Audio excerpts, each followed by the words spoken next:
Welcome to Headlocks, Heels, and Havoc, the wildest mixed tag team in podcasting, where the kayfabe drops and the chaos takes over. Let's ring the damn bell.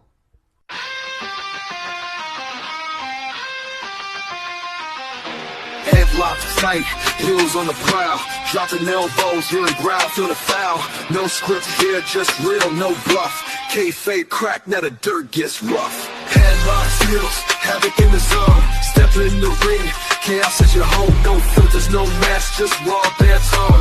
Wrestling unscripted, we on the throne. Title belts, mic checks, crowd going crazy. Drop truth bombs, leaving lines feeling hazy. Beyond the kayfabe, past the charade, where legends are born and stories get made. Headlocks popping, who's hitting the mat? Welcome to the Havoc where the real talk's at. Tune in, step through, leave the fake at the door. Headlocks, heels, havoc, now hear the roar. Welcome to Headlocks, Heels, and Havoc. I am one half of the greatest mixed tag team in podcasting, the legend J-Mac. With me, as always, is everybody's favorite uncle and the man that's always ready for a hot tag, Uncle Slam. What's up, everybody? And as everybody can see, we got a special guest with us tonight for the recap episode. Everybody, give it up for Professor Bear. Thank you. I appreciate it. It is an amazing thing how one bad thing can turn into three good things. So I definitely appreciate it. Yes, sir. Yes, sir. Always glad to have you, man. We had a great time last episode we did. Yes, and coming on your episode as well, man. We've had a lot of ideas going too. We got some ideas for some future shows of ours and everything. Me and Uncle Slam, we got to get together here soon and kind of work out the kinks of it and everything. But we think we got a pretty good idea on our hands for a kind of a series of shows and everything. So yeah, we got some things on the horizon. Yes. Cool. Yes. Plus, as usual, we're always, down to collab with anybody on anything. So, like I said, tell you all the time, if you ever need us for anything, let us know. If we can be there, we'll be there. Just allowing me to be on your show after just some unprofessional stuff. I'm not going to get into it, but these are the type of things that really keeps me excited about wrestling and know there are great people out there. And it's just, I think I'm thinking of an ideal that I may go with. I don't know right now, though. Hey, it's always good to keep the hamster wheel turning. You never know what's going to happen whenever you do. Oh yeah. Well, now that everything's starting to thaw out around here, Lord God, I'm so sick of looking at ice and snow. It ain't even funny. And I'm somebody, I don't mind it, but Lord, I'm tired of looking at it. Yeah, like you should have been out there camping, shouldn't you? Yeah, I mean, hey, I would if I'd have had somebody, a real close friend and everything that wanted to go with me, and everything gets boring out there by yourself. But yeah, man, you need to find one of them close friends to do that with you. You really do. To give you a little background here, Professor Bear, me and Uncle Slam, we worked together several years ago at a dry cleaning place, and we were just, randomly talking. And, when I was a kid, I grew up and everything. We went camping whenever it snowed. Oh, wow. Yep. So, I mean, I'm not talking about... Now, I'm not talking about no big, huge, 3-foot snow, but a good, snow on the ground and everything. We'd go camping and everything. I told Uncle Slam one time, I said, man, you go camping with me one time whenever it snows. He turns around and looks at me one day, and he just looked at me. He said, legend? I said, yeah. He said, I'm black. I said, yeah. He said, we're a tropical people. We like the heat. I started dying laughing. I said, well, I guess I ain't going to ask him no more to go camping in the winter time. That's a wrap. That's a wrap right there. Yeah. So it's been a running joke for years. Now, just to get into it, I guess to start it off with a little lighthearted news story here. I seen this week that it was the One Man Gang, aka Akeem the African Dream's birthday. I know, ain't that terrible, man? The whole African Dream thing. It was funny because I seen a clip the other day of him and Dusty Rhodes facing each other. I love that clip.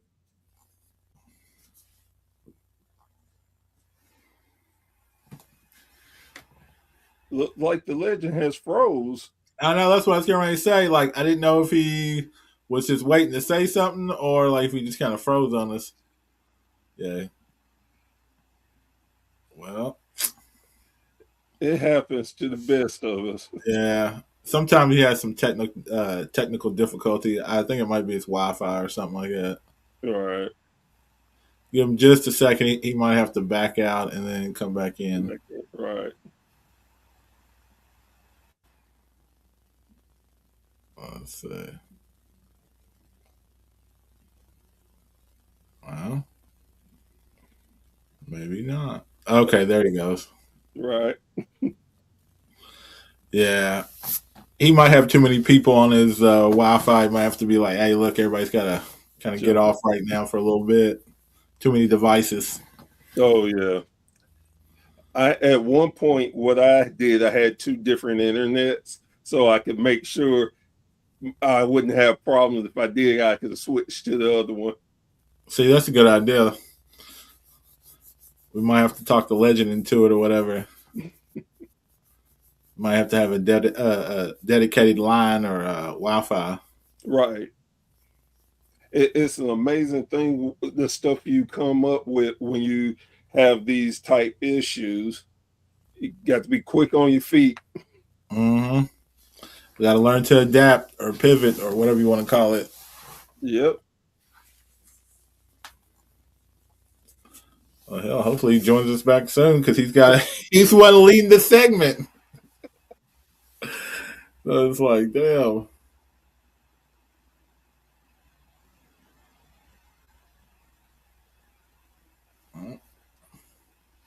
Let's see. Maybe he's trying right now. I was gonna message him and be like, "Hey, you coming back?"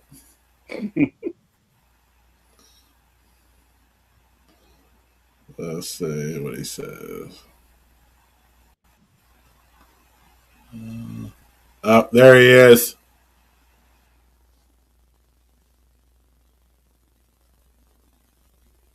Well,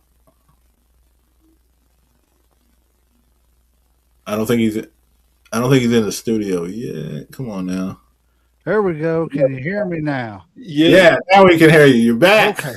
I don't know what happened. I didn't lose internet or anything that time. It just froze. It said the page couldn't be reached and everything. I don't know what happened. Getting back to what I was saying though, Akeem the African Dream, aka the One Man Gang. No, I was watching that clip the other day, and Professor Ray, you was talking about it too, where Dusty Rhodes is of course doing the bionic elbows on him and everything, and he does one. And for people that don't know it, Akeem the African Dream, the whole character was made to make fun of Dusty Rhodes. So like him dancing around and doing the whole this and all that stuff, that was making fun of Dusty. Yeah, Vince, I don't think he really liked Dusty that much or whatever. I don't think it said he didn't like him. I just think he looked at him as the main good guy competition. So it was like, I can't have him being as big as Hogan. Right. You know, I think that's what it was. And I don't think that would be a problem though. Go ahead. I'll tell you a funny fact that a lot of people do not know that Dusty Rhodes was the guy who Vince wanted in Hogan's spot. Yeah. He really wanted Dusty to have that spot, but at the time Dusty was happy in the NWA, so he went with Hogan. Mm-hmm. And I think plus too, Vince was always a body guy too, so that kind of played Yeah, into it too. yeah. Well, Dusty was more the common man, and Hogan was the larger than life type of figure. Yep, Right. superhero Yeah, versus the common man guy. But no, just a little shout out to One Man Gang there. It was his birthday. I believe it was his 66th birthday. So happy happy birthday to birthday. him. Where Let's a lot of people dislike that gimmick, it was one of my favorites. I loved him It doing was that. so goofy that Yeah. it was great. You know what I mean? It was just like this is so over the top that it's just great, you know. I mean, what else do you say? So this one, there's a little announcement from AMW, which is Appalachian Mountain Wrestling.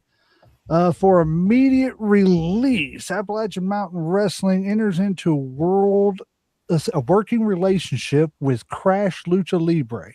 Hazard, Kentucky, Appalachian Mountain Wrestling is proud to announce that it has entered into a new working relationship with Crash Lucha Libre, a Tijuana, Mexico based professional wrestling promotion, internationally recognized for its high energy events and its dedication to the legendary lucha libre style of wrestling. I won't bore you all with reading the rest of that and everything, but I think that's absolutely awesome that Appalachian Mountain Wrestling and lucha libre are well, this company, I don't want to get their name wrong and everything because it's the first time I'm reading it, but I think it's absolutely great that they're starting to collaborate. Companies that are independents are starting to get recognized in outside of not only their state or their territory, no pun intended, yeah, but internationally now. yeah, There are independent organizations, and people forget Ring of Honor was an independent organization. There's a lot of these big organizations now that are big names that started out as independents. So, I mean, I think it's awesome.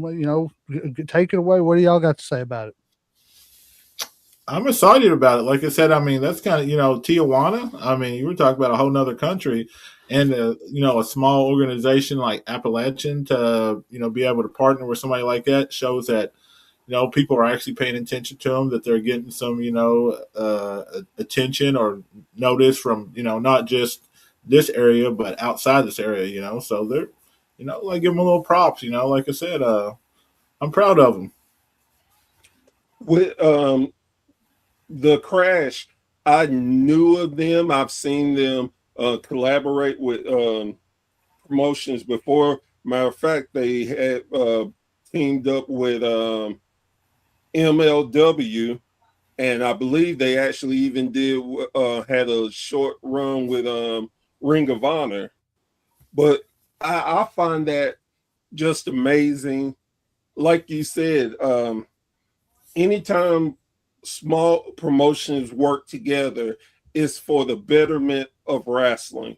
And Mm-hmm. especially since I'm doing a promotion appreciation month now, it's amazing to see what other countries do with wrestling, and it can be so different but the same at the same time. Mhm. It's just an amazing thing. Well, it's just just the Japanese, the reverence they have for it. They don't cheer, and if they do cheer, there's a reason for it. Mm-hmm. It's their cheering is done at the end of the match when they stand up and clap for the winner, and so on and so forth. It's just like you said, it's handled a little different, but it's in essence the same exact thing. It's just how it's perceived. And like, in Mexico, that's wrestling in Mexico's like the equivalent of baseball here. It's just revered. Mm-hmm. It's their national pastime. It's that and soccer, as far as I know. That it's just huge down there. So I think it's awesome that they're getting their opportunity to shine in different areas as well. And on top of that, too, get guys who wouldn't have the chance to go over there. I'm just guessing that they're going to exchange talent. So maybe guys and girls who never been outside the U.S., they getting a chance to, and that always is a good thing to broaden your horizons and learn different styles of wrestling. So Yes. you can become fluid anywhere you go. Yeah. Even if you don't use it. Even Exactly. if you don't use that style, you can understand your opponent who does better. You Yeah. know, and you know, that may just make you a better opponent for that opponent too. You know, you never know what learning is. My uncle's always, you know, I have people tell me that I've got, you know, a head full of the most useless, trivial knowledge that anybody could ever have, and I do. I know stupid facts that just don't make any sense why anybody would know that stuff. But at the same time, I was always taught by I had two uncles. One was a teacher, and they just always taught us that no matter what happens, don't ever stop learning. You know, don't Yeah. ever stop intaking knowledge because you never know when you're going to need that knowledge or when that knowledge will rear its ugly head and you'll be the one person standing in a room of 20 people that knows what somebody's talking about. And the same thing applies here. Yeah. You know, it's with anything. Don't stop learning. So yeah, great opportunity for them all, and I wish them all well. Let's see here. I check this out. I thought this was kind of cool. I did not know. I knew about the two, but I did not know about the third iteration. So I just learned that there were three iterations of the Rockers. There was the originals with Marty and Sean.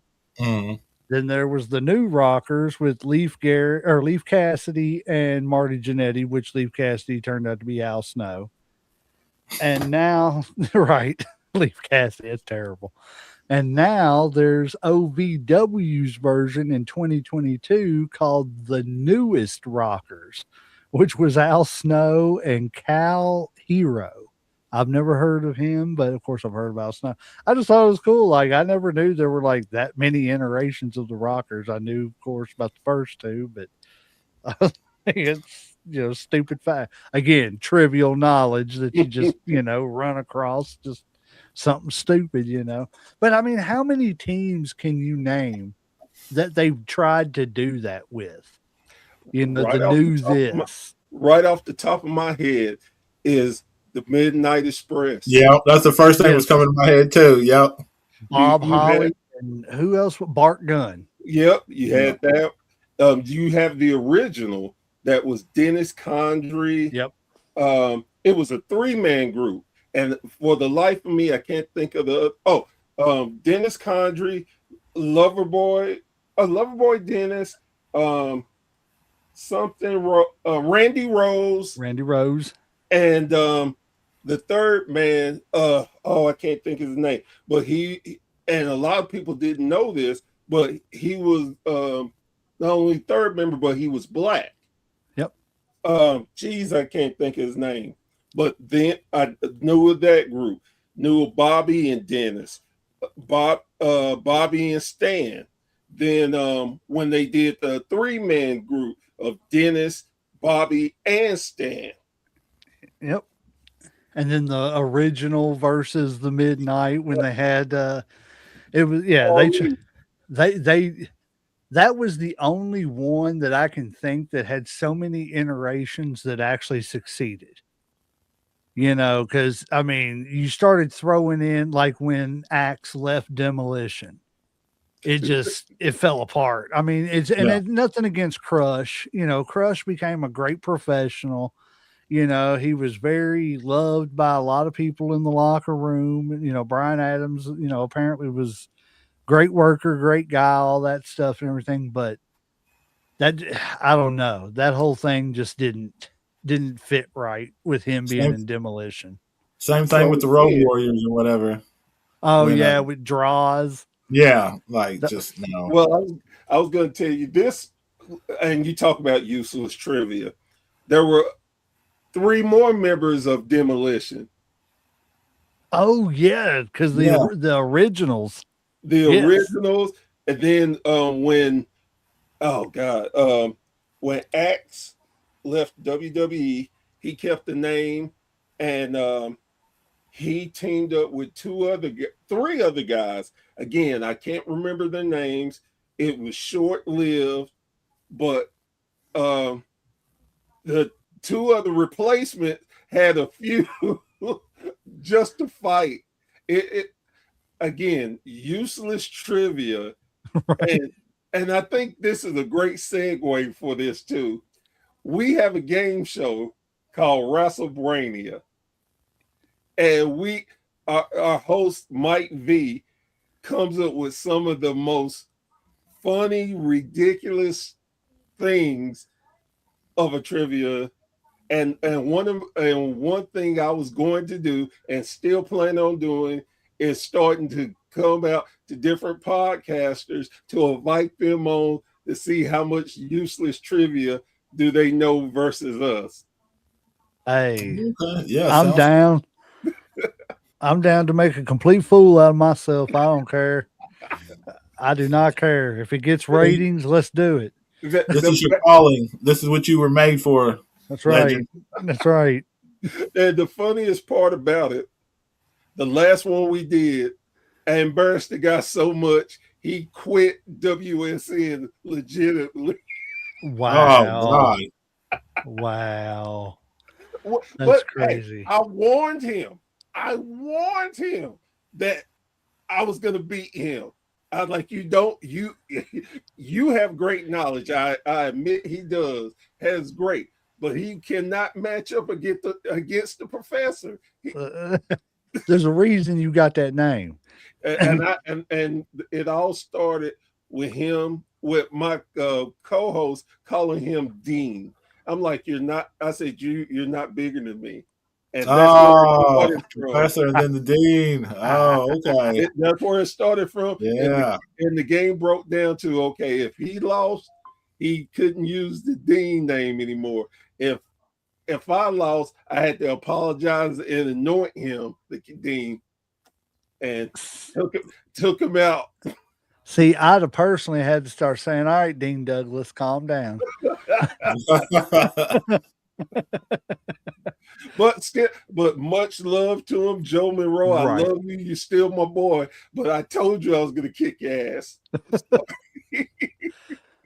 All right. Now check this out. I wanted to get y'all's opinion on this. So it's got the top factions in WCW history. So it's got the NWO at 1, the Four Horsemen at 2, the Dangerous Alliance at 3, Ravens Flock at 4, the Wolf Pack at 5, Filthy Animals at 6, the Dungeon of Doom at 7, the Jersey Triad at 8, the Blue Bloods at 9, and the Revolution at 10. What do y'all think about this?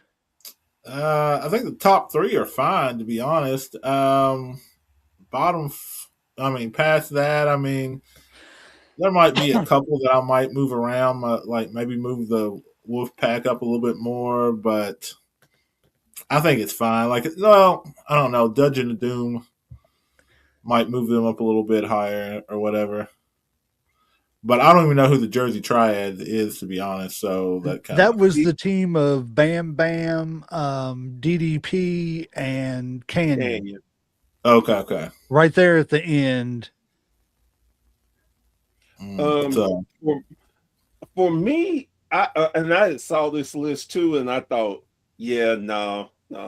Again, as much as the New World Order did, and I don't take anything away from them, there's no way to me that they can pass the Horsemen because they were the original. And no matter what, there's something about that original, and that's just the way I think. But and I wouldn't have the Revolutions last, and I would put the Blue Bloods last.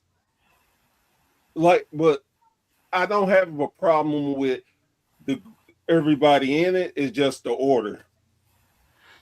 My biggest thing with this list is, again, to play off what you said, Professor Bear, and to a little bit off of what you said too, Uncle Slam, is the Horsemen. They're the originals. I think they got to, as far as WCW factions, they got to be the number one. They ran roughshod over everybody when it was just four of them.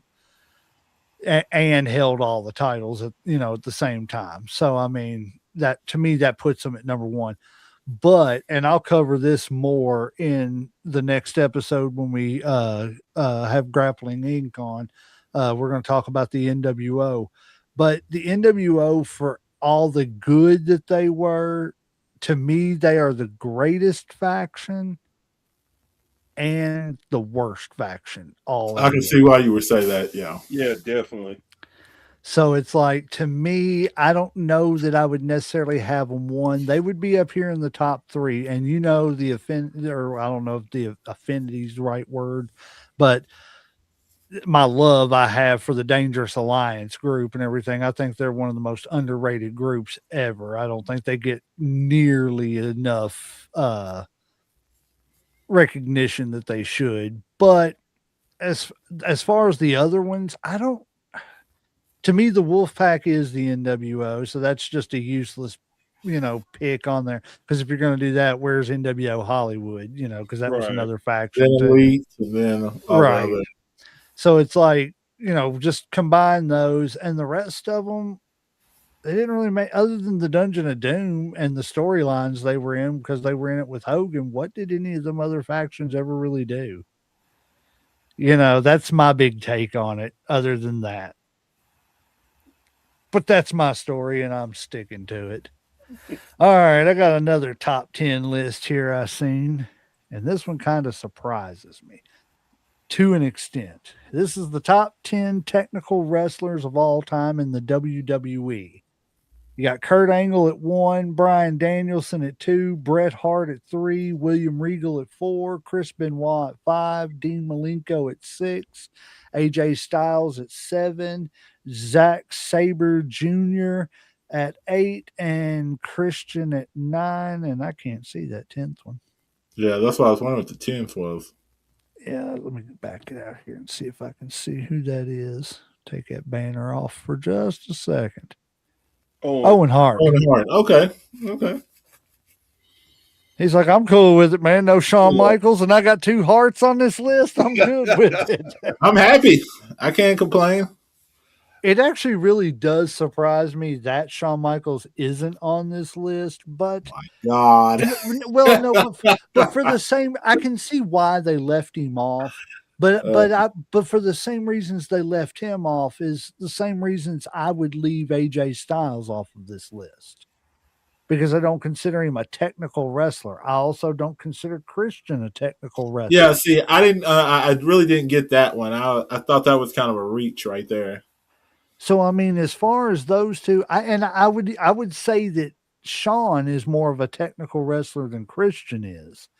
So I mean, if you're going to put AJ on there, but I don't consider AJ a technical wrestler either.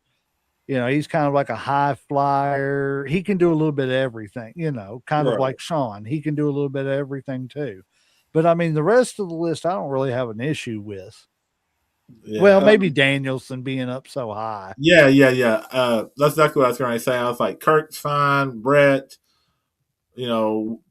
Regal. I figured, honestly, I'm kind of shocked they put like Benoit on there just because all the stigma that comes to, a lot of times they try to leave him off lists because of what happened.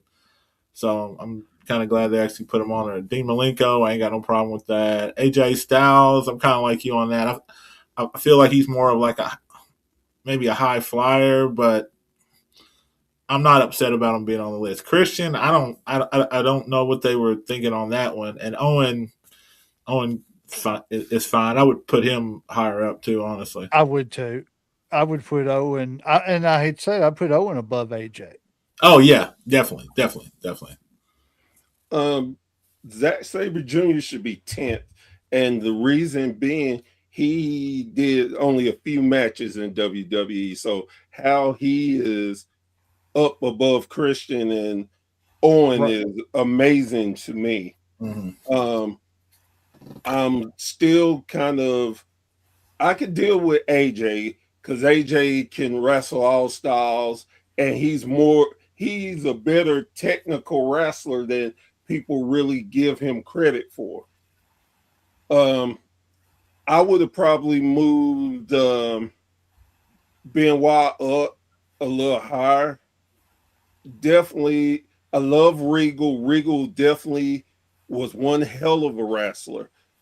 I would have actually probably put Benoit 3, William 4, and Brett 5.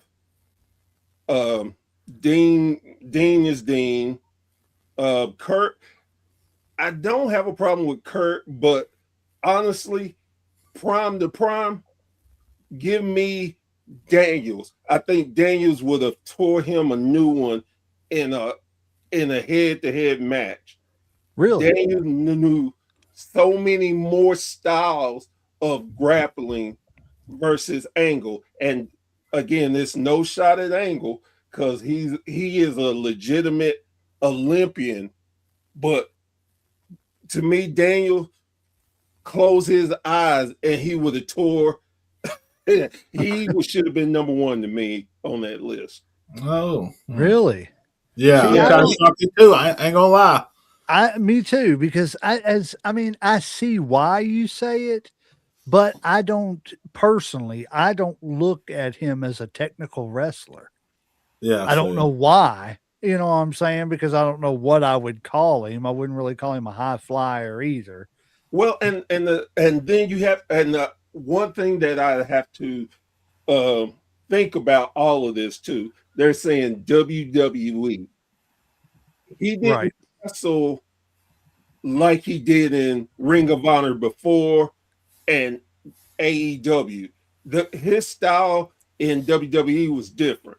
So as I can see why they had him number one, I when I look at those lists, I look at their whole entire body of work versus just WWE. And for that fact, that's why I'm like, how does Zack Sabre Jr., who only wrestled in the Cruiserweight Classic, get above Christian and Owen? Right. What? But Yeah. again, I understand why they did the list the way they did it too. Right. But well, you got to look at it too, because I got to looking at it, and whoever put that list together was using AI to do it, because they had Chris Benoit as the Iceman. So Right. Oh, God. you got to love whenever people don't correct their AI work. Yeah, don't know any better. Right. All righty. Now, this one I find interesting. I haven't heard anything else on this. So if you all have, please let me know. But everybody's seen Powerhouse Hobbs debut at the Royal Rumble, aka Royce Keys. Well, apparently he's in hot water because he lied to the WWE about how old he is. He told them he was in his 30s when he's actually in his 40s. And let's see, it says dude is actually in his 40s, only has 3 moves, and could already be on the outs with the WWE right after burning his bridge with AEW and Tony Khan. That's what you get when you betray the best wrestling company in the world, pal. Enjoy flipping burgers. Oh, shit. So let me go ahead and get this rumor out to stop this rumor. Yes, please, if you can, please do. That is complete BS. They knew Hobbs' age. He is not in trouble with WWE. And matter of fact, while we're sitting here talking, he could be debuting on SmackDown right now. That is a complete false statement. They knew his age. He did not get in any trouble. It's another one, like our favorite things of wrestling, the trollers. And you can easily see where they're AEW lover because he burnt his bridge with AEW. No, he didn't. Well, I'm going to give you one guess as to what famous dirt sheet writer let that story out. Probably the most famous dirt sheet writer. Oh, damn, what's his name? Don't tell me Vince Russo. Oh No. no. Oh, Dirty It's, Dave. Dave, yeah. Dave Dave, Meltzer. Yep. no, Yep. Yep. Yep. no. Yep. Now let me say this. There are dirt sheets and rumors and stuff, but and I know Dave is more, he leans towards AEW more. And I get that. But starting silly rumors like this does nobody no good, because now you're sitting here making it seem. Now look, if you're any type of fan, you know WWE do prefer their younger talent, but they're still gonna have, they see big things with him, and they love big guys. It's just a fact. Even though Vince is gone, they still love big guys. Look at Oba Femi, of course, Brock Lesnar. So Braun Breaker. yes, it irritates me when people waste their time to start crap like this for no reason. And Yep. again, all of it has been proven that it's a bunch of crap. Okay, so y'all have heard it here first, guys, from Professor Bear. This story is not true. He is not in any trouble. Which I was like, when I was looking at it, and because again, like I said, I couldn't find anything else about it, so I've been trying, kind of, keeping my ear to the grindstone to see if I heard anything else. But it was like, WWE is a multi-billion-dollar corporation. They're going to do their homework. Yeah. If they want to know how old somebody is, you Exactly. telling me WWE can't pay somebody to find out how old somebody is? So I mean, yeah, it was kind of like, let's see where this plays out and see what happens. And is age really that big a deal? Like, is it like the NFL? After you hit 30, you just kind of go downhill or something, or 40 or whatever? I mean, like, Well, and I think it's like this, that they want a younger audience, so they want newer faces, uh, and their mentality is younger. You can teach and if get them to the next level, and okay. I mean, look, they still had AJ, they had Cena. You have all these.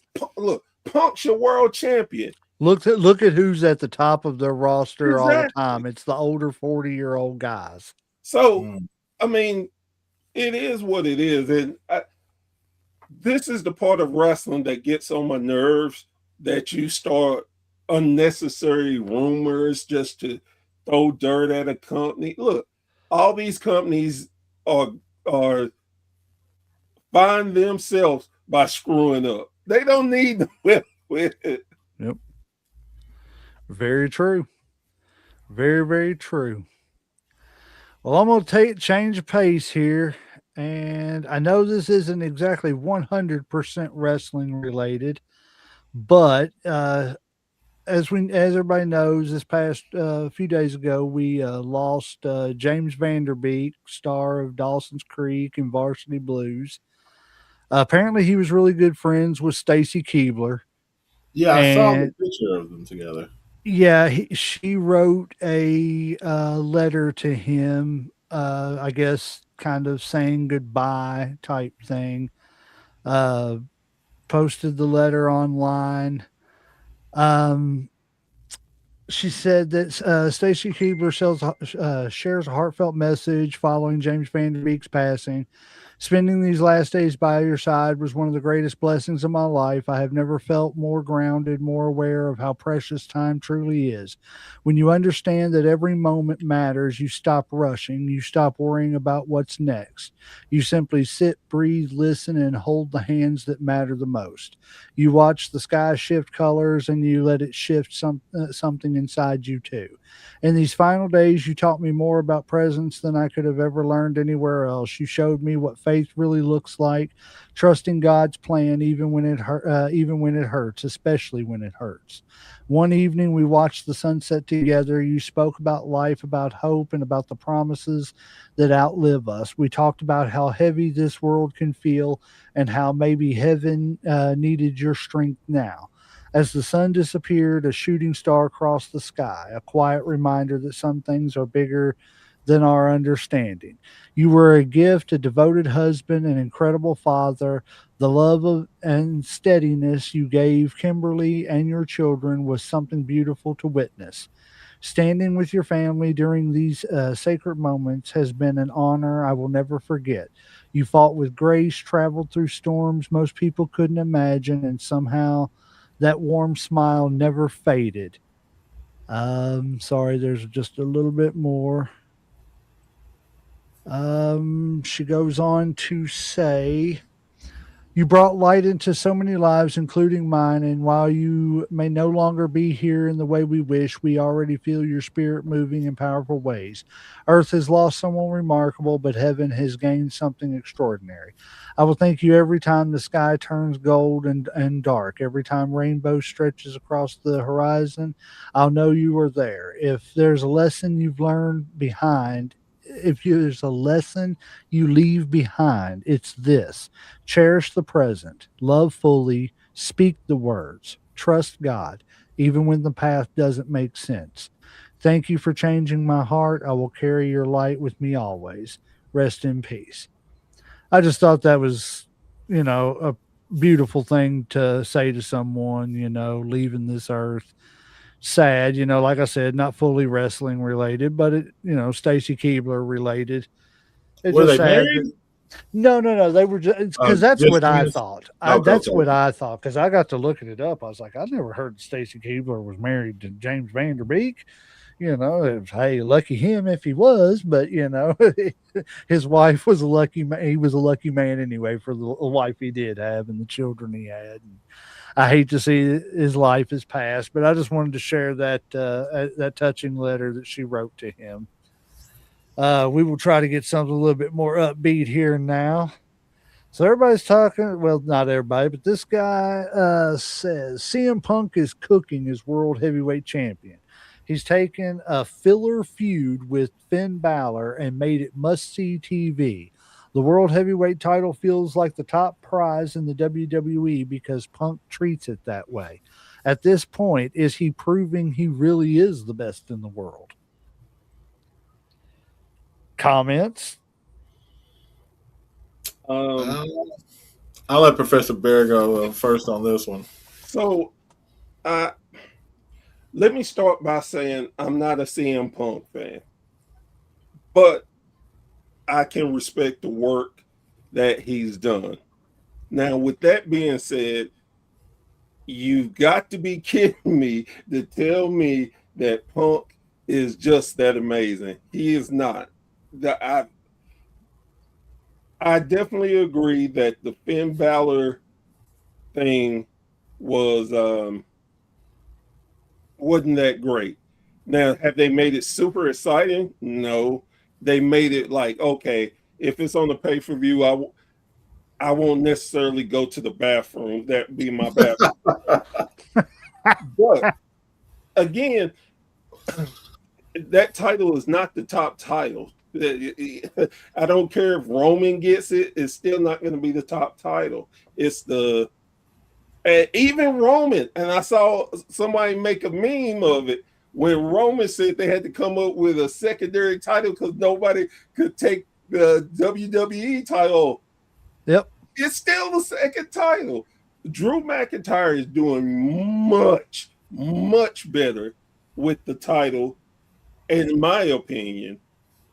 Again, I'm not saying that the Punk thing is old and still he's trying his best, but we all when I think when like all of us, when we get to a certain point and we know wrestling pretty well, it's fillers. It's a filler match to Roman and him. They're making Finn look stupid. I'm sorry, because the only way to make this come out looking somewhat different is Finn wins the title off of him. Then it's a chaotic thing. Who knows where they would go? But I'm Monday nights are just, if I never watch Raw, I won't be upset. Uncle Slam. I definitely don't think he's the best. I kind of agree with Professor Bear. It's not the number one title. There's, it's like 1A and 1B type deal, and it's definitely the B title. I don't think he's a scrub or anything. I definitely enjoyed him more when he was younger, as definitely the ECW or when he first came to WWE. Um, I just don't think they have a lot going on. I mean, they have the talent. Sometimes I don't think they know what to do with them as far as creatively. So they're just maybe trying something just to see what happens. Um, I definitely, like I said, he could. I don't hate the whole Finn Balor thing. I'm not that invested in it. I'm more, like I said, I'd be more Roman and him, of course, when it comes to WrestleMania, but I don't hate it. So I mean, it's all right with me and stuff. Like I don't hate it, but I don't love it either. You know what I'm saying? It's kind of like, yeah, kind of Is mid. what it is right now. Yeah, yeah, yeah, yeah. Kind of middle of the road type deal. I So can do with it, but I can do without it also. is it me, or, and this is kind of an offshoot question, is it me, or have they taken what the Intercontinental title used to be as far as the working title and put it on the World Heavyweight title? Put that I, status onto it, because if you can hold that World Heavyweight title and people like it, then we'll give you a shot with the company title. I can see that. I honestly can. Um, Again, no shade to, really no shade to Punk, but yeah, he's just.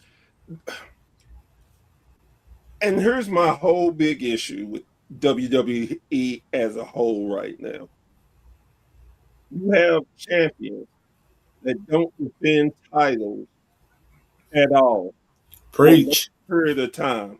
Preach. Oh my God. Yes. And then because you have a world champion that he actually defends in a reasonable manner, you think, oh God, he's just a workhorse. No, you just, the world women title needs to be stripped from Jade Cargill. You had the title for 100 days and you haven't defended it once. Right. Dom Mysterio has been hurt 2 to 3 times. You should have stripped. Oh, we froze here. It ain't just me, is it? Okay, good. Okay. You're back. Let's see. Maybe Professor Bear will come back.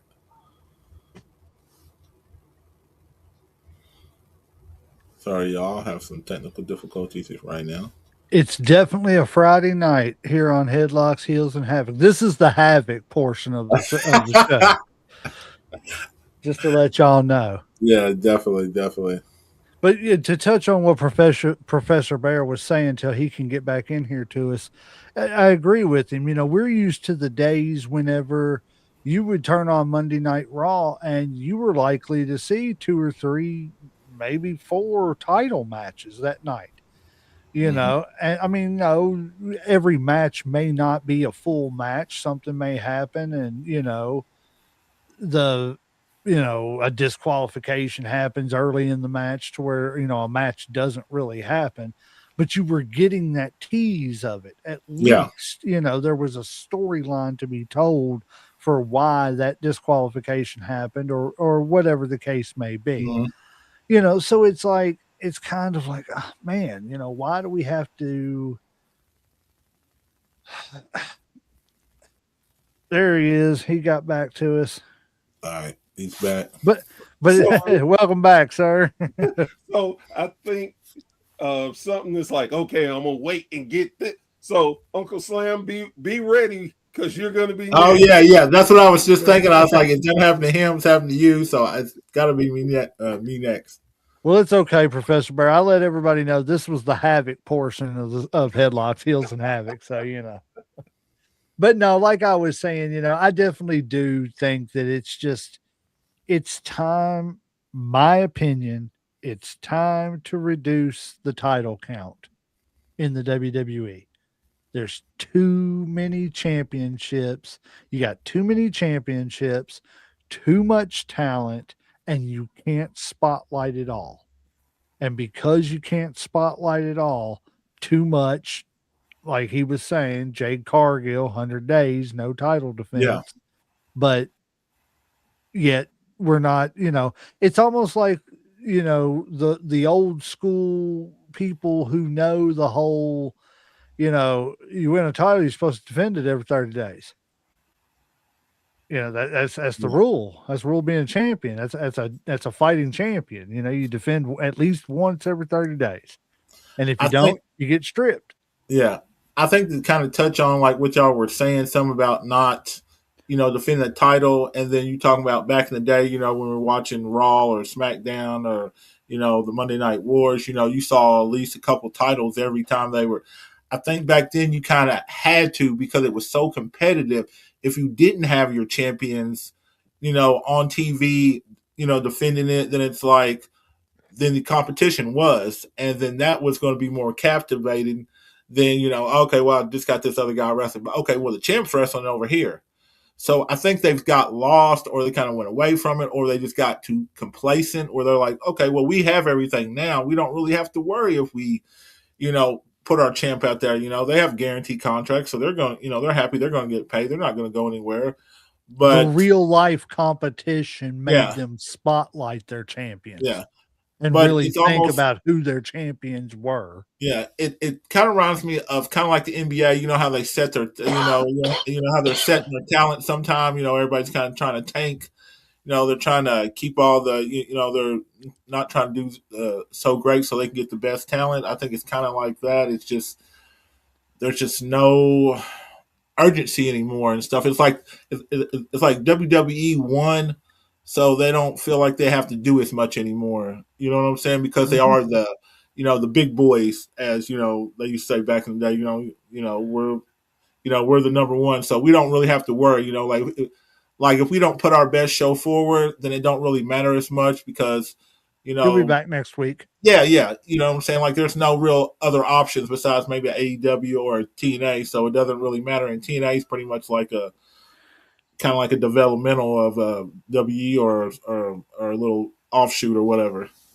So I think it's kind of a sign of the times, but I would love for it to get back to where we would see titles at least, on Monday, SmackDown, Raw, or something. Like I said, I mean, it's just ridiculous. There's no way you should be able to go 100 days and not have a title match I with agree, all that talent 100%. there.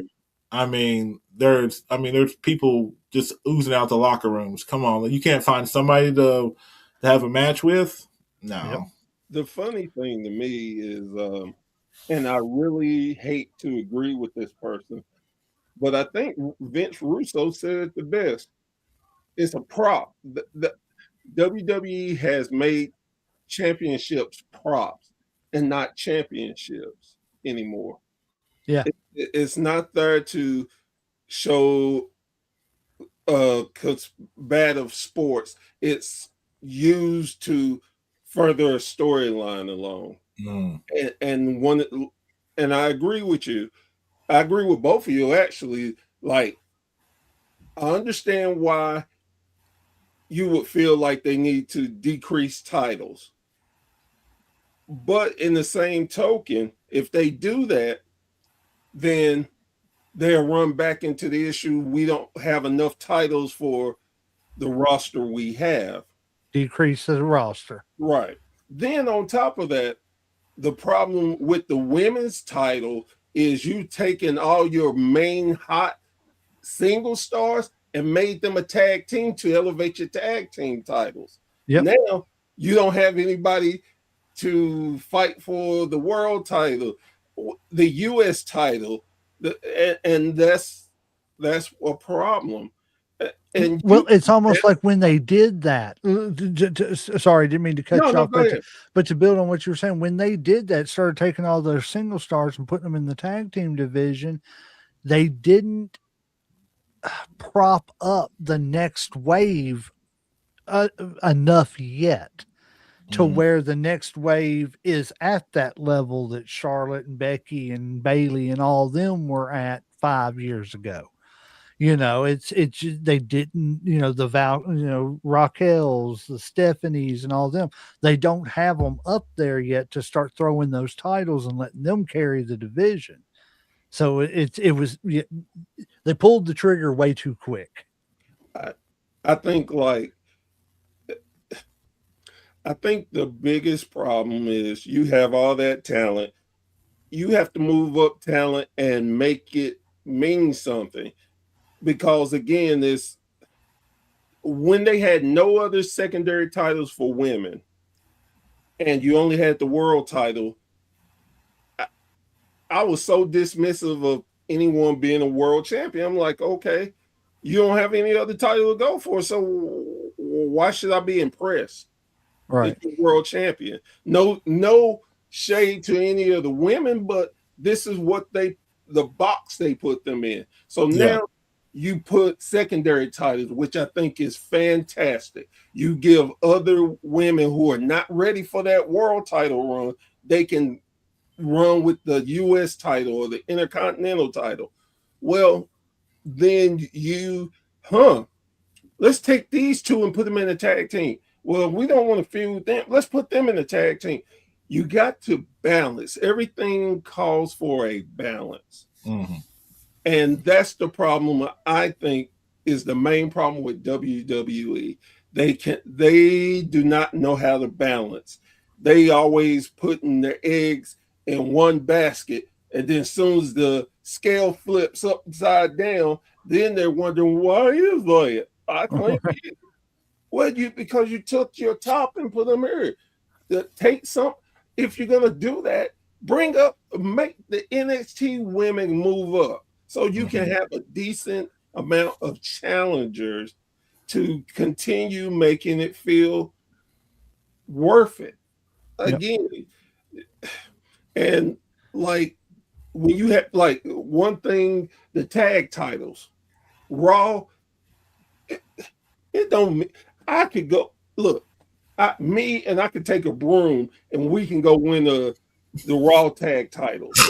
Yeah, because their tag team division over there sucked.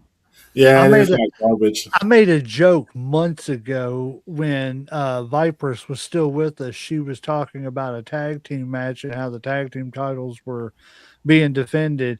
And I looked up at her and I said, Raw has tag team titles?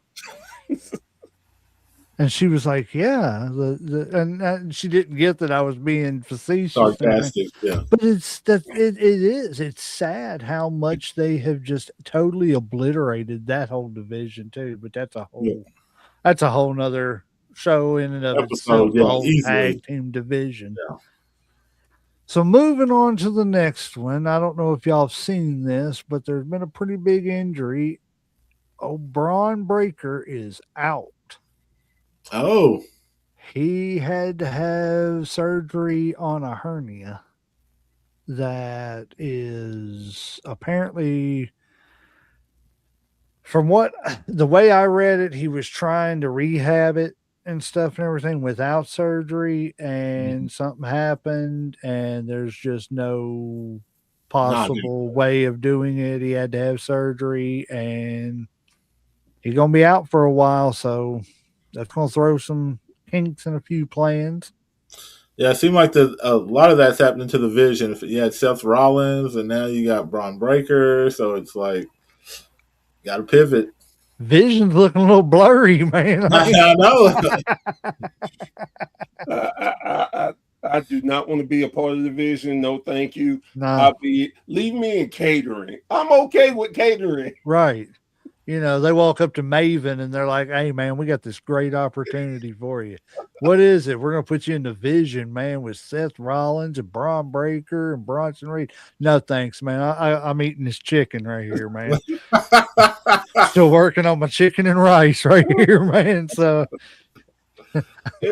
I think Eugene said he needed to do something tonight. And see, this is the point that I said many of times.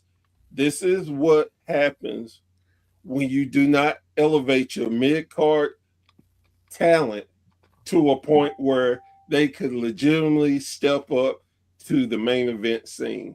Now you got to pivot again, and that's part of wrestling. Injuries happen. That's Exactly. not their fault. But not being prepared for it, yes, that's their That's fault. the company's fault. Yes, and again, and legitimately he tried to soldier through it. From everything I've read and Yep. heard, he's been hurt for a while, and and then it made sense. You could tell they were trying to protect him. They didn't let again. Sometimes they don't let spoilers out, guys and girls. Sometimes they're able to keep it internal. That's Right. why when people were pissed off that he got hurt got kicked out of the Royal Rumble, he was hurt. We didn't know that. So, I understand that they do things with us without us knowing. And sometimes we have to not jump to conclusion before we know all the facts.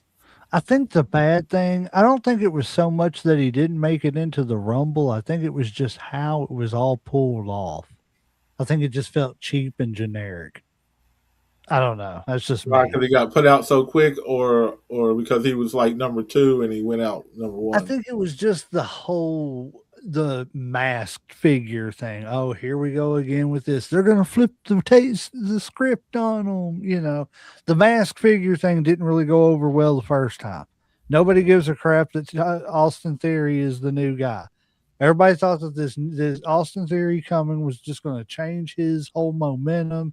He was going to be this. It was going to project him into being this new main event guy. He's going to be the new leader of the Vision. Blah blah blah, and he's just Austin Theory with a buzz cut and that wears black all the time now. I mean, it's just. I'm sorry, I don't care. It's Austin Theory. I just don't Yeah, care. You're not wrong. You are not wrong.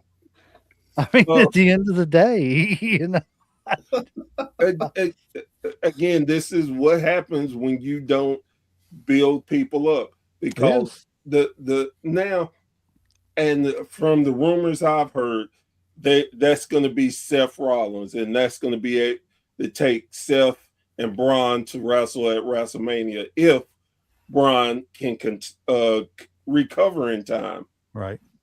Um, Which but that's the thing, you can't sit for 3 years and make somebody a complete clown and a complete goof, and then turn around and expect people to take him serious because he left TV for 3 or 4 months and got a new wardrobe and a haircut and, can I you ask a know, question? a can of tuna. Now Can, he's a can, wrestler. can I ask you a question? Yes, Um, sir. Yes, sir. how long have you watched WWE? Since probably eight, right around the time Hulkamania started. Okay. I can't I mean, say that I remember watching when he won the title from the Iron Sheik when it happened, but it's about a year or two later. okay. Um, how many times have you seen them turn the Big Show? I know it. I mean, So my point is, it's they been a career look. changing from heel to I will tell you like this: when they turned Natty against I can't Maxine Dupree. yes, yeah. when they Yeah. changed it against Maxine, I got on my Facebook page and like, oh my God, did y'all see history in the making? Nobody knew what I was talking about. Then I said, Natty officially beat Big Show in face and heel turn. That's great. That is absolutely great. Oh, they think we're stupid. Well, Right. no, I won't even say they think we're stupid. They just whatever they need, they do, and think that we're gonna go along with it. And Well, I and I mean, think that's the thing, though. Sometimes we do, and if we do, Yeah. it works, and they go with it. And if we don't go along with it, then it's just okay. Well, scratch it, throw it to the garbage, and let's do something else. well, and that's the thing when you don't have a lot of options, Right. you got to make it work the best you can work. And again, I'm not sitting here trying to proclaim I would be the greatest booker ever and wouldn't make mistakes or anything like that. Because again, injuries are just a part of the game. But you can be prepared if something happens. That's where you make sure you have a strong mid card just in case you have to move one up because somebody got hurt. This is something that's I find is wrestling 101 with your talent. And I've been blessed to hear promoters tell people, be ready. Be ready. You never know. What's that old saying? You never go anywhere as a wrestler without your wrestling gear. Right. You don't Be see ready. if Got you're to the have third those- quarterback on the bench, know where your helmet is. Exactly. You Be know, ready. so on and so forth. And that's what I'm not mad at WWE. I think it's funny on a lot of things, but it is what it is. And if their ratings suck, it's their own fault. Yep. We'll call that the Tom Brady syndrome. Be ready. Oh God. We'll call it that just to make Uncle Slam mad. Well, then that means he's probably cheated to get there. Then It's all right. He knew how to play the role of a heel. true. He will always be my number one heel. I promise you that. You can't tell me that Bill Belichick isn't the Bobby Heenan of your existence when it comes to football. I agree. All righty, getting to my last couple of stories here before we get into these results of the shows. I'm not going to read this whole thing, but this is an article I found. I don't know if you all have seen this, but basically, Ric Flair is talking about coming out of retirement. Wow. He's wanting to wrestle one more match, and he's trying to get Ricky Morton to wrestle it with him. I don't want to see this. No offense. I mean, Right. I'm tired of, I was tired of looking at his titty shake back in the day. I don't want to see him shake right now anymore. I like Ric Flair. I want to remember him in a good way, not 80 trying to wrestle. Look, no. wear your That's little my- weird suits you wear now, because them suits are loud as hell. But I don't know what's going on with them suits, man. Them suits look like a slug crawled all over it. But whatever, it's Ric Flair. Do your thing, Rick. Get your alligators moving. Slap him shoulder, style profile, walk that aisle, smoke your weed, sell your weed, do all the stuff you do. But please, for God's sake, don't get back in the ring. I think I speak for every wrestling fan and every Ric Flair fan. We love you, Nate. We don't want to see it. I know you've got a love for it. If you've got a love that much for it, I promise. March 13th, WWE 2K26 comes out. Get that, man, start you up a universe and go ham on that thing. Become the 80-time world champion if you want to. But for the love of God, do not do this. So Rant over. I've seen the article. I saw Charlotte's response to this, and I can truly say there's not a lot of things I agree with Charlotte about. But this, me and Charlotte on the same page. Absolutely not. No. And I have a friend that is real close to Ricky Morton. And that friend of mine made a comment that Ricky said, yeah, no, it's no way. Because first off, Rick couldn't be sober to have a match. Oh. Two, that Rick, he'll be afraid getting in the ring, his pacemaker will stop. He had a heart attack in his last match. Oh Yes. no! Just stop. Just Ric see Flair, that's enough right did you there. not hear that?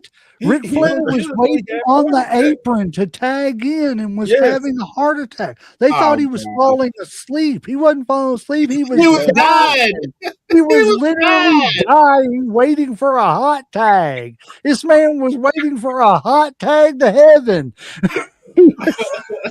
I mean, Oh God. it don't make no sense. Let, Sit No. down somewhere. let Do me a say this. podcast.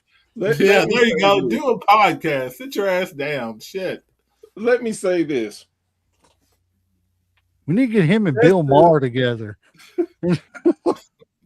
He do a does not podcast. know anything else but being Ric Flair at this It's point. true. It's so sad that he's lost the person that he was born to be for this lifestyle that he can't do anything else. These are the things Ric Flair does. Number one, gets drunk. Yep. Number two, gets married. Yep. Number three, woo! Them are the three things Rick does. You forgot to put partying in there Oh yeah, yeah. because you got a party in between them weddings. Right, right. And I think that's the I think thing he about has the wedding just for the party. it. It could be because he's talking about getting married again. Yep. Oh, hell no. And here's the thing. I truly understand that it's hard. Anything you stop. I've seen my parents having to retire, and my father still got up early in the morning because he was just accustomed to it. My mother, she was out in the garden doing her thing because she was accustomed to it. Hell, I had to retire because of my back, and I got used. Even though I complained about it and bitch, I was used to working, so now I can't work. So what can I do? I've been blessed to find something that I love to talk about and do with podcasting. Mm-hmm. A lot of people can't do that. My mother now is in a nursing home. My mother loves being outside. Well, she has Alzheimer's. They can't let her go outside that often. So again, I get it. I get the challenge of not being able to do what you've been able to do most of your life. Mhm. But man, be a manager. That's Yep. what you can do. Manage somebody. Be a commentator. Yep. Hell, start a wrestling league. You used to losing money. Start one. But do not and this is not even on Ric Flair. This is on any promoter. Any promoter, booker, if you help Ric Flair get a match, we should find you and kick your ass. I'm apologizing for cussing, but that's what we should do. It's I not Rick, 100% agree. it's whoever Yeah. lets him do this. You have to You- protect the people that you're putting in your ring. And you know that man is not capable. And look, He won't protect himself from himself. I've seen Rick work out. Rick still is a monster with working out. This is just him. But Yep. it's a difference between working out and getting physical. You can't do it. And if we in the wrestling community have to protect Ric Flair from himself, I know everybody agrees with me. We will do it. Yep. Mm-hmm. How old is Rick anyway? I mean, he's got to be pushing 78. like, huh? Person, 78. See, yeah, I knew he was pushing 80. 80. Oh hell no! It makes no sense. It does, like I said, it doesn't need to happen. He literally had a heart attack his last match. He almost died, like 10 years ago.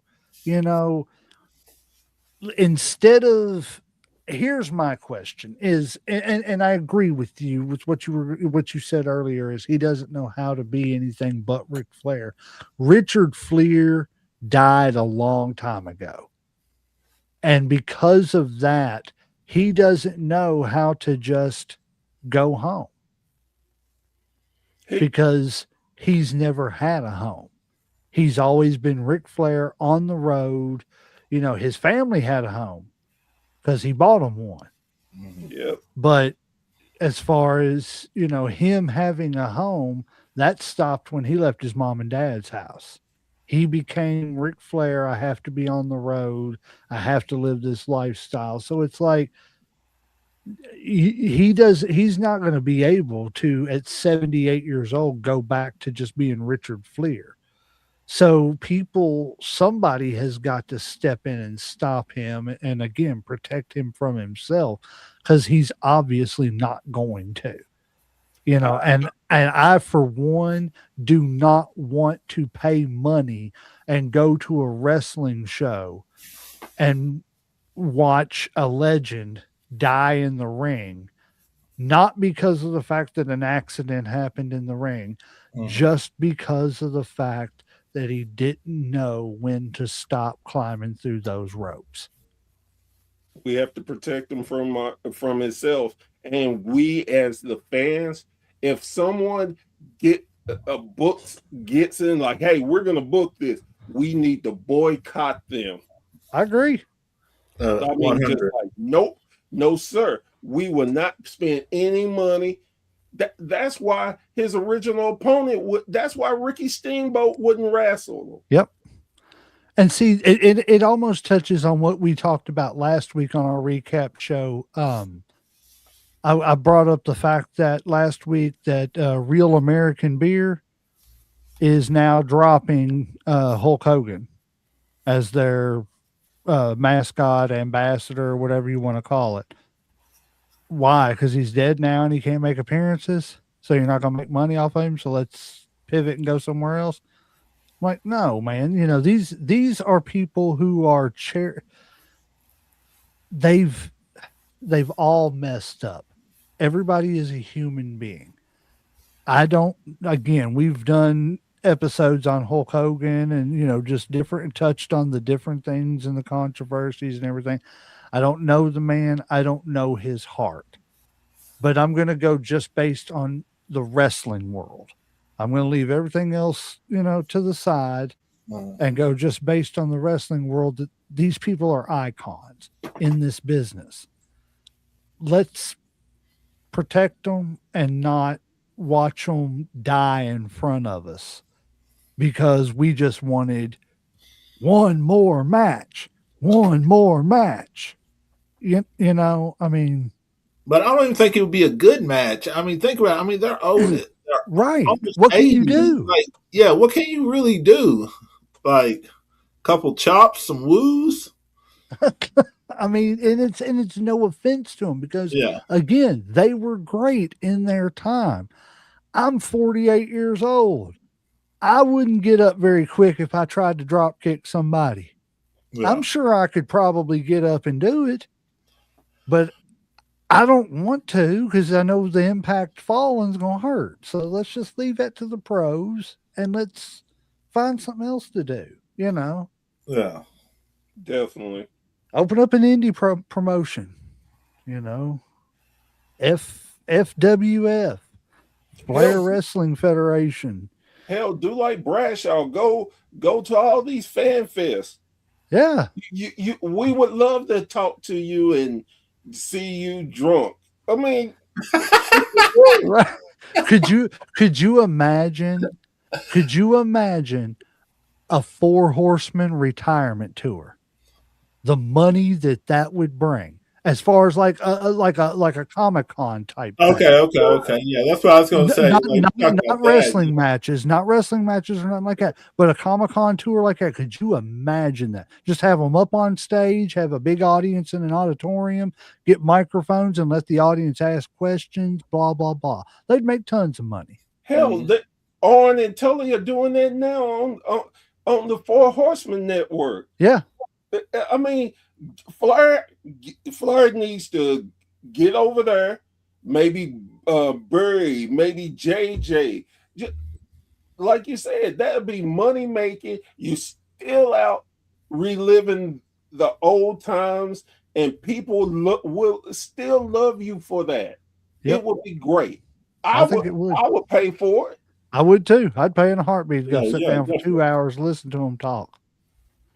All right, we got to hurry up here. I didn't realize what time it's getting away from us here, Uncle Slam. Yeah, I was gonna Uh, say, yeah. I was gonna say the last story, so keep your eyes out. Is here in a few days. I don't know if y'all seen this, but Janelle Grant is going to be speaking out for the first time. The woman who has the lawsuit against Vince McMahon for the sexual misconduct and all that stuff and everything. Yeah. She's going to be speaking out here in the next few days. So keep your eyes peeled. We don't know what she's going to say, how she's going to say it, whatever. I mean, I'm sure more is going to come out than what we knew or what we didn't know, but keep your eyes well, not eyes, because your eyes ain't going to hear nothing, but your ears will. Keep your ears down, listen, and check it out. But yeah, I'm going to get into the first three and get this going because we got some guests waiting on the other line. Actually, they're friends of Professor Bears here. We got Grappling Inc., Titan Troy, and Brox Boulder coming in to talk a little NWO with us. On NWA Power on February 10th, the results we had Brian Idol, the champion, defeating Carnage to retain the NWA World Television Championship. The Hex, Allison Kay, and Marty Bell defeated TVMA, Tiffany Nevis, I guess is how you say her name, and Valentina Rossi won the NWA World Tag Team Championships. Carson Bartholomew Drake defeated Alex Misery in a no limits match. Natalia Markova, I don't know what I was thinking there, what I seen. Natalia Markova, she's a champion, defeated Giselle Shaw, retaining the NWA Women's World Championship. The Slime Balls, Sage Chance, and Tommy Rance, the champions, defeated the Country Gentlemen, AJ and Casey Kazana, which we are in the process of trying to get them on the show as well, retaining the NWA United States Tag Team Championships. Jumping over to AEW Dynamite, I can't spell that. I can't say that. Thekla. Heckler. Okay, see, this is why we need people like Professor Bear here because he's a big AEW guy. Defeated Chris Statlander to win the AEW Women's World Championship in a strap match. Oh, Yeah. Kyle Fletcher defeated Tommaso Ciampa to become the new AEW TNT champion. John Moxley, Pac, and Claudio Castagnoli defeated Josh Alexander, Konosuke. Is that Oh gee, my brain just went blank on me. Konosuke Takashita? I guess is how you say it. I'm terrible at this, guys. Don't shoot the messenger. And Mark Davis in a trios match. The Young Bucks won the number one contenders triple threat tag team match against the Rascals and a mystery team to earn a shot at the AEW World Tag Team titles. Kenny Omega and Swerve Strickland brawled all over the arena in a heated non-title skirmish segment. The key outcomes from this show were that one person that I can't say their name, that Tequila, is now AEW Women's World Champion. Kyle Fletcher heads into Grand Slam Australia as TNT Champion. And the Young Bucks will challenge for the AEW World Tag Team Championships. One quick thing. Oh, go ahead. One quick thing. The mystery team was Private Party.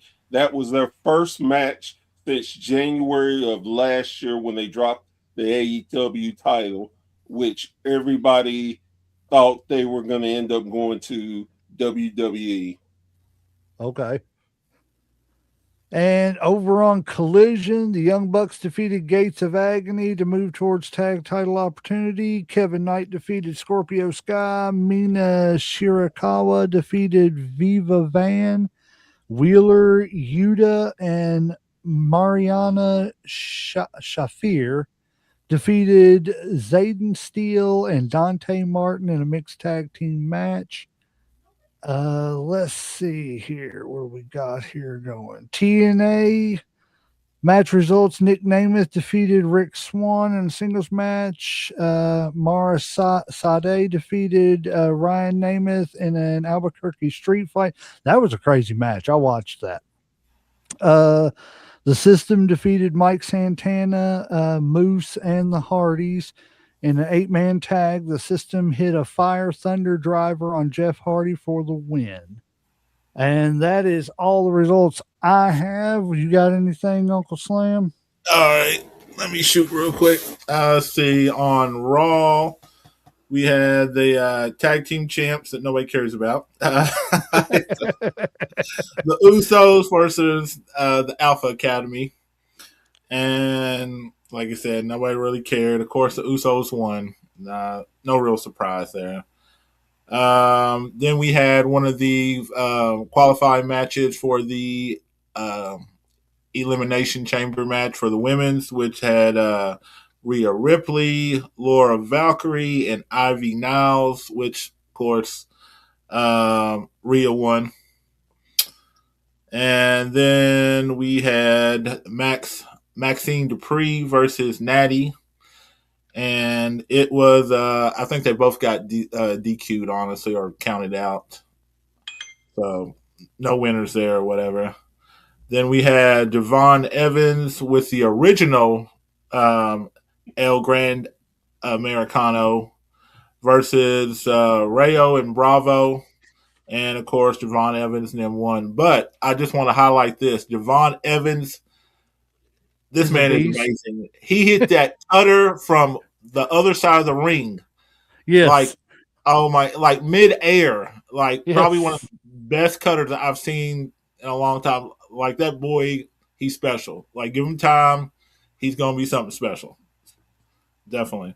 And the other qualifying match was LA Knight versus Austin Theory and Penta. And with a little assistance from the Masked Man, LA Knight won. Let's see. SmackDown. Obviously, it's not tonight. This is last week's SmackDown. We had a tag team match between Rio, which, of course, is Rhea Ripley and Io Sky. They won. Oh, I'm sorry. They went against. What is their name here? Oh, Julia and Kia James. Then we had Carmelo Hayes versus The Miz, which Carmelo Hayes won. Then we had the other qualifying match, which pitted Chelsea Green, Trish Stratton, and Lash Legends, which Tiffany Stratus came out at the end. And then we had Kit Wilson basically do an open challenge or this little toxic thing, and Obe Femi came down and pretty much squashed him. It was a squash match. I think it was less than 2 minutes. It really was. And let's see, we had Shinsuke Naka versus Tonga. I know I'm butchering this name. Tama Tonga. Yeah, Tama Tonga defeated Shinsuke Nakamura. And let's see, we had the other qualifying match which puts Aleister Black, Randy Orton, and Soa Sokola, which Randy Orton won that. And then there was NXT. We had Jade Parker versus Blake Monroe, which was a double count out. Then there was L Knight versus Josh Bridges in the speed tournament, which L Knight won.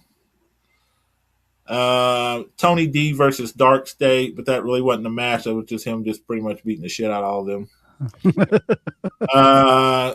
Joe Henry, the new like NXT champ, defended his championship against Jackson Drake, which is actually the champion of Evolve Wrestling. Yes. So you know, a nice little cross promotion there too. I kind of, like I said, I really do like when they go to, you know, TNA or Evolve. Yeah, but Evolve is owned by WWE. Oh, is it for real? Yeah. See, it's just like another developmental thing. So it's like AAA. It's like So TNA. it's just another title to add to the show. Subsidiary. And then we had what was this? It was a tag team match. It was Soruka, and I'm going to butcher her partner's name. Is Zarya? Yo, you got that. You got it. Oh, I got it. Versus Kendall Gray and Wrench Sinclair, but there was special stipulation. Whoever pinned the other team, they were the number one contenders, which Soruka won, so she's the number one contender for the women's. And that is it. Sounds like an eventful week in wrestling. And as everybody knows, SmackDown's going on right now, so we'll let you know the results of that next week. Before we get out of here, Professor Bear, I just had a message sent to me, and I had an invite extended to you from Grappling Inc. and Uncle Slam. If it's okay with you, Grappling Inc. said they would like for Professor Bear to stick around for the NWO show. Hey, I'm down. More the merrier. So if you've got time, sir, we would more than welcome to have you back here in just a few minutes. Definitely. Sounds good then. Well, guys, we're going to get out of here and end this one. The recap show is over. Referees hit that damn 3 count, so we're going to ring that damn bell. We'll see you in about 5. Ring the damn bell.